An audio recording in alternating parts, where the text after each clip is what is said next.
Well, Australia does a lot of deforesting. There's a lot of opinions about this as well, but at the Glasgow COP26 summit, Australia joined more than 100 other countries in signing an agreement that promises to end deforestation by 2030. But an estimated 500,000 hectares of native forests are bulldozed across Australia every single year. In fact, a report published by WWF Australia in July of this year found that of all the states and territories, our state, New South Wales, was farthest behind in the protection and restoration of trees. The independent member for Mackellar in Sydney, Dr Sophie Scamps, says it's well past time for New South Wales to make a change on that particular score. And Dr Sophie Scamps is with us this afternoon. A very good afternoon to you. Good afternoon. So you've signed a pledge. What are you calling for?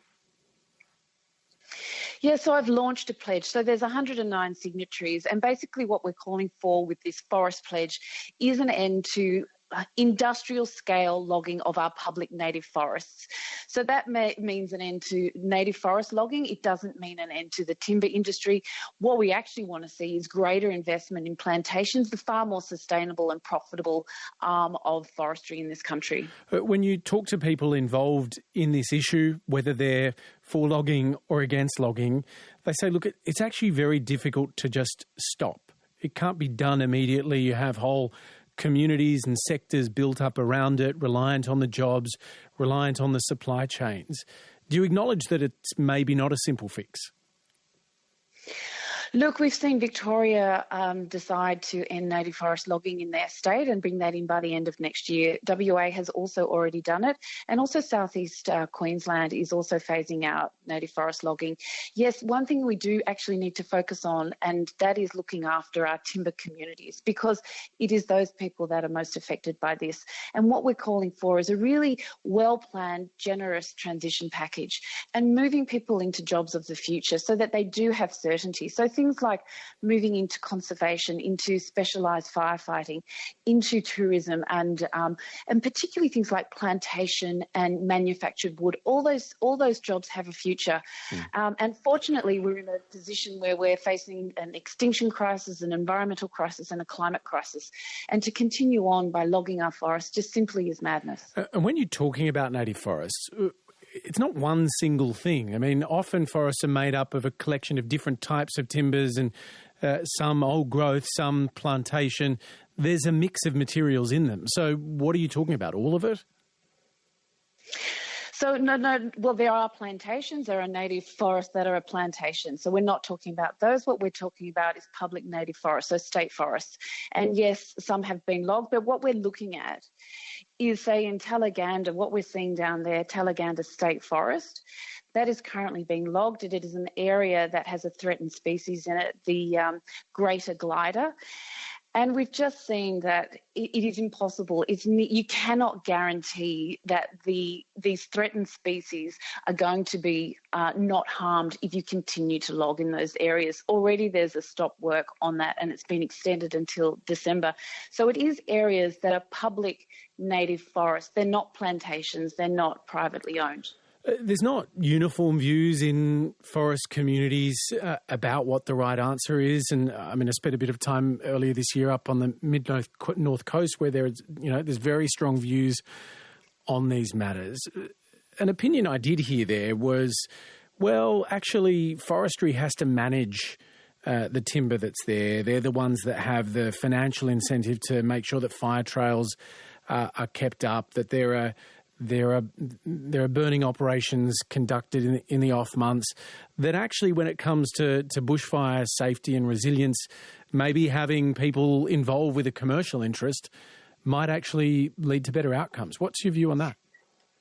Yeah, well, what we're asking for is the federal government to work with states so that they are collaborating on really important issues like this, like fire safety.